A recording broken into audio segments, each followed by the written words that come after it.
Hello guys, welcome to my channel Vidya temple. बच्चों, आप सभी का मेरे चैनल बहुत बहुत स्वागत है विद्या टेम्पल में। इस चैनल में मैं आपको तैयारी कराऊंगी सभी कॉम्पिटिटिव एग्जाम्स के लिए, बैंकिंग, एसएससी एंड कैट। और इस वीडियो में मैं आपको इंग्लिश के टॉपिक, वोकैबुलरी में रूट वर्ड्स के टॉपिक को कवर अप करी। और जो बच्चे मेरे चैनल पे फर्स्ट टाइम आ रहे हैं वो चैनल को सब्सक्राइब करें और वीडियो को एंड तक ज़रूर देखें। एंड जो बच्चों ने प्रीवियस वीडियोस मिस कर दिए, so please no need to worry about it, क्योंकि हमारे पुरानी वीडियोस आपके लिए अपलोडेड है, वो भी ऊपर दिए हुए आई बटन के ऊपर, जहाँ से आप अपने प्रीवियस वीडियोस को देख सकते हैं एंड अपने कॉन्सेप्ट्स को क्लियर अप कर सकते हैं। मैंने लास्ट टॉपिक में फिड वाले जो टॉपिक में कवर अप करवाया था, फिड एज अ रूट वर्ड लिया था। FID फिड means that is usable in various forms. Confident में यूज होता है, फिडिलिटी में यूज होता है, इनफिडिलिटी में यूज होता है, परफिडनेस में यूज होता है। It is use in various words, but इसका जो मूल अर्थ होता है वो होता है विश्वास। अब वो विश्वास का अपोजिट में भी बन सकता है, विश्वासघात भी बन सकता है। ये वर्ड FID फिर जो है वो कंबाइन में जिसके साथ आता है उसके साथ वो क्या रिलेशन बनाता है, क्या वर्ड का अलग मीनिंग बनाता है, वो हमें देखना है। वैसे इसका वर्ड का मीनिंग जो होता है वो होता है faith and trust. Okay, faith और ट्रस्ट, विश्वास की हम बात कर रहे हैं यहाँ पर।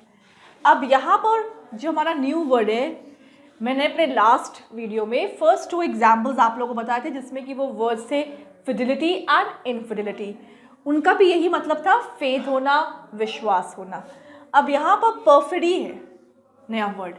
परफिडी का मीनिंग क्या है? Deceitfulness, faithfulness. यहाँ पर डिसीटफुलनेस होना एंड फेथफुलनेस होना मतलब कि आपका किसी के ऊपर अविश्वास होना, आप उसके ऊपर संपूर्णता से क्या अधूरा भी विश्वास नहीं कर सकते, या आप कह सकते हैं वो पर्टिकुलर पर्सन हमारे साथ उसने बेवफाई करी है या हमको धोखा दिया है। सो इसका मीनिंग तो आप समझ लीजिए डिसीटफुल का कि धोखा ही होता है, बिट्रेड होता है, बिट्रेड हो जाना एक तरीके से, विश्वासघात, बेवफाई कर देना, धोखा दे देना। अब सिनोनिम्स के ऊपर मूव ऑन करते हैं। सिनोनिम्स में पहला वर्ड दिया हुआ disloyalty. What is the meaning of disloyalty? Disloyalty का मतलब क्या होता है कि हम किसी के साथ लॉयल नहीं है, ट्रस्ट वर्दी नहीं है, विश्वास के काबिल हमने उसको नहीं समझ रखा है। सेकेंड ऑप्शन दिया हुआ है फॉल्सिटी। फॉल्सिटी का मतलब होता है कि उसकी बातों में कहीं से भी सत्यता नहीं है, वो जो भी बात कर रहा है वो झूठ है, वो सत्य नहीं बोल रहा, वो मिथ्या बोल रहा है, वो गलत बात हमको बता रहा है, उसकी बात का जो मैसेज है वो गलत जा रहा है। थर्ड ऑप्शन हमारा था इनकॉन्स्टेंसी। इनकॉन्स्टेंसी होता है कि जब कोई पर्टिकुलर पर्सन हमारे साथ कॉन्स्टेंटली हमको बिट्रे कर रहा है, हमारे साथ धोखा कर रहा है कॉन्स्टेंटली। इनकॉन्स्टेंसी इसमें यही आ गया कि उसने हमारे ट्रस्ट को कॉन्स्टेंटली ब्रेकअप किया है, हमारे विश्वास को लगातार तोड़ा है। इनफिडिलिटी का मतलब क्या होता है? इनफिडिलिटी एक नाउन वर्ड है, पहली बात अब इसका भी यही मतलब होता है कि डिसलॉयल्टी हो जाना, इनफिडिलिटी हो जाना, कि विश्वास के लायक नहीं है, प्रमाण उसका कहीं से भी सिद्ध नहीं करता कि वो सच बोल रहा है। That means you are not trustworthy, you are not truthful, आप ट्रस्टवर्दी नहीं है, नॉट लॉयल पर्सन नहीं है। परफिडियसनेस मतलब क्या होता है कि कोई भी पर्टिकुलर पर्सन जो है वो अपने आप धोखा देने के लिए उत्सुक है। परफिडियसनेस मतलब कि उसका नेचर बन चुका कि he has to betray you, वो आपको धोखा देगा ही देगा। You are very much confident about that particular person कि वो धोखा देगा, उसके अंदर जैसे कहते हैं बेवफाई उसके अंदर बाय बर्थ आई हुई है। तो ये इसका मीनिंग है। अनफेथफुलनेस मतलब क्या हो गया? अनफेथफुलनेस मतलब कि हम उसके ऊपर विश्वास नहीं कर सकते, वो फेथफुल नहीं है। हम लोग बोलते हैं dog is a faithful animal. अगर हम पर्सन्स की बात करते हैं तो we should not believe on every person because they have a quality of unfaithfulness. उनके अंदर ये क्वालिटी होती है, किस चीज़ की? अनफेथफुलनेस की। तो यही है जो मीनिंग्स आपको सिनोनिम्स में मिलते हैं, कि कॉम्पिटिशन्स में क्या होता है, एग्जामिनर्स जो होते हैं वो मिक्सड अप कर देते हैं एंटोनिम्स और सिनोनिम्स को। अब वो जब मिक्सअप कर देते हैं तो आपको लगता है कि हमें रीच आउट नहीं हो पा रहा कि what the exact meaning is, तो आपको इस समझना पड़ेगा कि कौन सा वर्ड जो है इसके क्लोजेस्ट पे रहेगा। वैसे सिनोनिम्स जितने भी हैं यहाँ पर वो क्लोजेस्ट में रहेंगे, किसके, परफिडी के वर्ड के। अब हम antonyms, antonyms means opposite, opposite पे मूव ऑन करते हैं। एलिगेंस, एलिगेंस किसको बोलते हैं, that you are very much commitment to a superiority person, कि आपने उसके प्रति क्या करा हुआ था, कमिटमेंट करा हुआ था कि वो सुपीरियरिटी पर्सन के साथ विद लॉयल्टी, आपका ट्रस्ट वर्दी है। दैट मीन्स आप किसी हायर पोस्ट के पर्सन की बात कर रहे हैं, उसके लिए आप क्या है, लॉयल हैं।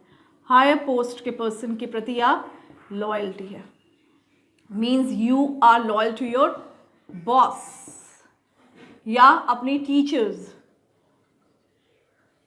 या अपने ऑर्गेनाइजेशन में बैठे सीईओ, उनके प्रति की बात हो रही है कि you are allegiance to them with devoted, आप डिवोटेड हैं उनकी तरफ। कॉन्स्टेंसी का मतलब हो गया, फिर वही बात आती है कि आप लगातार अपनी ट्रस्ट बना के चल रहे हैं, trust for a longer duration, for longevity भी हम बोल सकते हैं, या लॉन्गर ड्यूरेशन से आप बना रहे हैं। डिवोटनेस मतलब कि आप उसके प्रति बहुत ज़्यादा समर्पित है, विथ रिस्पेक्ट, आप रिस्पेक्ट के साथ उसके साथ डिवोटेड है, रिस्पेक्ट के साथ आप उसके साथ रिस्पेक्टफुली डिवोटेड हो रहे हैं। फेथ इज अगेन विश्वास, कि आप फेथ पे हैं, कि you are faithly attached to that particular person, आप उसका ट्रस्ट जी सकते हैं, यू आर ट्रुथली बाउंडेड, आप उसने उसके साथ विश्वास ले लिया है कि आप उसके साथ फेथ पे है। So let's move on to the new example that is related to your word. Which word? कौन सा शब्द था वो? Fid. तो फिड के साथ एक और नया वर्ड सीखते हैं, वो है कॉन्फिडेंट। इसमें भी हमारा फिड वर्ड यूज्ड अप हो रहा है। इधर जो मीनिंग बन रहा है वो फिड का जो इम्पैक्ट पड़ता है, मतलब कि जो उसके थ्रू होता है कि अगर एक पर्टिकुलर पर्सन को अपने ऊपर ट्रस्ट है, अपने पर विश्वास है, तो उसका नेचर, उसका कैरेक्टर कैसा डेवलप होएगा। दैट मीन्स वो एक बोल्ड पर्सन हो सकता है, वो एक फियरलेस, जो किसी से डरेगा नहीं।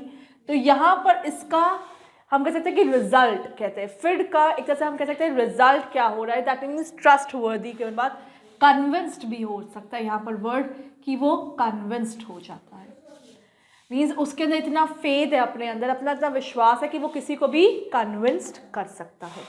अब हम लोग इसके सिनोनिम्स देखते हैं। कॉन्फिडेंट है, ENT है, तो ये एक एडजेक्टिव वर्ड होएगा, क्योंकि ENT इसके साथ कंबाइन हो रहा है। जितने भी ENT वाले वर्ड्स होंगे वो आपके एडजेक्टिव्स वर्ड्स कहला जाएंगे, पार्ट्स ऑफ स्पीच में वो एडजेक्टिव वर्ड्स होंगे। अब सिनोनिम्स के ऊपर हम लोग मूव करते हैं। इसके सिनोनिम्स क्या होंगे, दैट मीन्स अगर आप कॉन्फिडेंट हैं तो वो आपके ऊपर बात आ रही है। If a particular person is confident तो उसके ऊपर आ रही है वो सेल्फ अश्योर्ड। तो यहाँ पर क्या हो जाएगा, सेल्फ अश्योर्ड है वो अपने ऊपर फुल फेथ में है, अश्योर्ड है, वो अश्योर्ड है, दैट मीन्स उसको ये बात समझ पे आ रही है, अश्योरेंस दे रहा है कि वो ऐसा काम पूरी निष्ठा के साथ करेगा, पूरे विश्वास के साथ करेगा, पूरी सत्यता के साथ करेगा। अश्योरेंस है that what I am speaking is all correct, correctness है यहाँ पर। श्योर ऑफ वन सेल्फ, अपने ऊपर कॉन्फिडेंस है, अपनी बात के ऊपर वो पक्का है, अपने जो हम कह सकते हैं इरादे हैं वो उसके पक्के हैं, उसके अंदर इतना कॉन्फिडेंस है कि उसको अपनी एनर्जी लेवल के ऊपर कॉन्फिडेंस है कि that I will be able to do it, I am having confidence in myself. Self reliance, self reliance होता है कि आप अपने ऊपर डिपेंडेंट है, that means you are reliable to yourself, you know what your potentials are, आपको मालूम है आपके अंदर कितनी पोटेंशियल्स है, आप कितना अपने डिफिकल्टीज के ऊपर ओवरकम कर सकते हैं, आपको मालूम है आपके कितना लेवल तक आप अपने डिफिकल्टीज को फेस कर सकते हैं। तो कॉन्फिडेंस से फेस करना जिस लेवल तक रहेगा आप उसी को फेस ऑन करेंगे। आप जानते हैं कि मेरी IQ लेवल इतनी ही स्टडीज़ को मैच आउट करेगा, उससे ज़्यादा नहीं कर पाएगा, whatever I can do it. पर कॉन्फिडेंस जितने में है वो आपका अपना सेल्फ कॉन्फिडेंस हो जाता है, सेल्फ रिलायंस हो जाता है कि I can do it, I will be able to it. Confidence की बात यहाँ पर हो रही है, या कि बोल्ड है पर्टिकुलर पर्सन की अपनी बात रखने में, फियरलेस है, वो डर नहीं रहा, निडरता से किसी से बात कर रहा है, पॉजिटिव एटीट्यूड है। कॉन्फिडेंट पर्सन जब भी बात करेगा वो अपनी पॉजिटिविटी से बात करेगा, मतलब कि अपने रिलेशनशिप को पॉजिटिवली फ्लेवर्स देगा, पॉजिटिव फीलिंग्स देगा, क्योंकि नेगेटिविटी आपके कॉन्फिडेंस को लूज करती है। When you are talking about negativity you are losing the confidence. वो negativity is dependable upon the others, positivity depend upon oneself. Positivity depend होती है हमारे ऊपर। असर्टिव मतलब क्या होता है? असर्टिव मतलब होता है कि आप उस पर्टिकुलर चीज के लिए बहुत ज्यादा क्या है, निष्ठावान है। You are having full firm attention, आप उसके ऊपर फुल्ली तरीके से डेडिकेटेड है, अटेंटिव है, फर्मली है, जिसको हम कहते हैं कि सील्ड आउट होना, एक तरीके से फर्मली हो जाना, सील्ड हो जाना किसी चीज का। तो ये इसके सिनोनिम्स है। What are the antonyms? Antonyms इसके होंगे जस्ट अपोजिट। अफ्रेड मतलब कि जो पर्टिकुलर पर्सन फियरलेस था, निडर था, उसका अपोजिट क्या हो जाएगा कि वो बहुत ज़्यादा डरपोक है, अफ्रेड है, डरपोक है। डाउटफुल का मतलब क्या होता है? वो अपने ही डिसीजन पे मिसमैच कर रहा है, डाउट है उसको अपने डिसीजन पे, वो नॉट डिपेंडेबल है, अनडिपेंडेबल है, किसी के ऊपर डिपेंडेबल होता है डिसीजन दैट इज डिपेंडेबल, वो किसी पर डिपेंडेबल है डिसीजन उसका on others.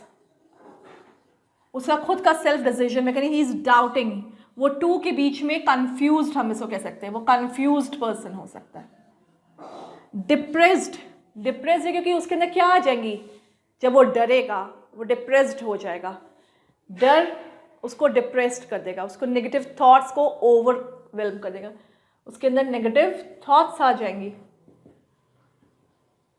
That will lead him to depression. Sad रहेगा, उदास रहेगा, क्योंकि उसके अंदर कॉन्फिडेंस नहीं है, उसको अपनी एनर्जी की लेवल की कैपेसिटी के ऊपर कॉन्फिडेंस नहीं है कि व्हाट आई एम, मैं क्या कर सकता हूँ, मैं क्या नहीं कर सकता। पेसिमिस्टिक वही चीज़ होगी, वो पर्टिकुलर पर्सन के अंदर नेगेटिविटी आ जाती है। पेसिमिस्टिक नेगेटिव पर्सन्स को बोलते हैं हम लोग, जिसके अंदर कॉन्फिडेंस नहीं होगा वो नेगेटिव पर्सन्स होंगे हमारे, because they will always be talking about failures. वो किसके बारे में बात करते हैं? फेलियर्स के बारे में। नेगेटिव पर्सन हमेशा किसके बारे में बात करता है? फेलियर्स के बारे में। व्हेयरएज ऑप्टिमिस्टिक हमेशा पॉजिटिव थिंकिंग वाला किसके लिए बात करेगा? सक्सेस के बारे में, कि we can do it, we will be able to do it. और नेगेटिव वाला क्या करेगा? हमेशा गिराने की बात करेगा, फेलियर्स के ऊपर, आपकी गलतियों के ऊपर पॉइंट आउट करेगा, आपको सोल्यूशन का ट्रैक ना दिखा के आपकी गलतियों के लिए पोक करेगा। कावर्डली यहां पर मतलब क्या? कावर्ड का मतलब होता है कायर होना। जो बहादुर होते हैं, ब्रेव होते हैं, वो कॉन्फिडेंस से बात करते हैं, जो कायर होंगे वो नहीं करेंगे। शाय अगेन शर्माना, अपनी बात को पूरी तरीके से बोल ना पाना, that means you are not able to you do your work. Shy हो जाना मतलब कि शर्माना। Not able to express your feeling, express नहीं कर पाना with an expression of confidence. Express your talk या वर्ड्स हम बोल सकते हैं यहाँ पर। तो अपनी बातों को आप एक्सप्रेस नहीं कर पा रहे, you are not able to share your feelings with a confidence. तो यहाँ पर आप शाय हो रहे हैं, टिमिड हो रहे हैं। टिमिड भी इसका एक वर्ड हो सकता है कि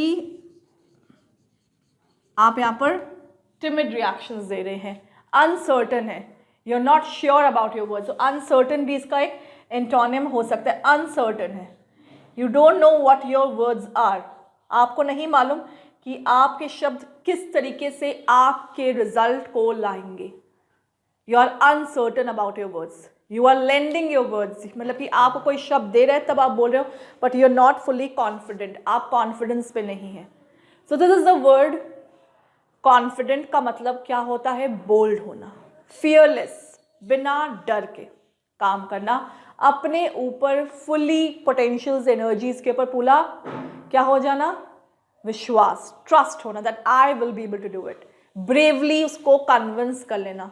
तो ये होते हैं इसके वर्ड्स ब्रेवली भी हम बोल सकते हैं कि ब्रेवली कन्विंसमेंट हो रहा है यहाँ पर, ट्रस्ट अपने ऊपर, सेल्फ ट्रस्टिंग हो जाता है यहाँ पर पर्टिकुलर पर्सन। सो आपको न्यू वर्ड्स और मिलेंगे when you will be subscribing to my channel that is Vidya Temple में। और चैनल को सब्सक्राइब करने के बाद आपको नोटिफिकेशन बेल को दबाना है, जिससे कि आप फिड की पूरी सीरीज देख पाए कि कहाँ का FID फिड का वर्ड्स का यूज़ हुआ है and how it is being translating, कैसे कैसे उसके अंदर चेंजेस हम लोग ला रहे हैं और कैसे इसको यूज़ करेंगे अपनी वोकैब्स में। For that you should go on to our channel that is Vidya Temple. और लर्निंग करने के लिए आपको विद्या टेम्पल की वेबसाइट दैट इज़ vidyatemple.com पे जाना पड़ेगा, जहाँ पर हमने free PDFs and quizzes provide करें to give out your best of your exams results and score for your 180 plus. A big thank you.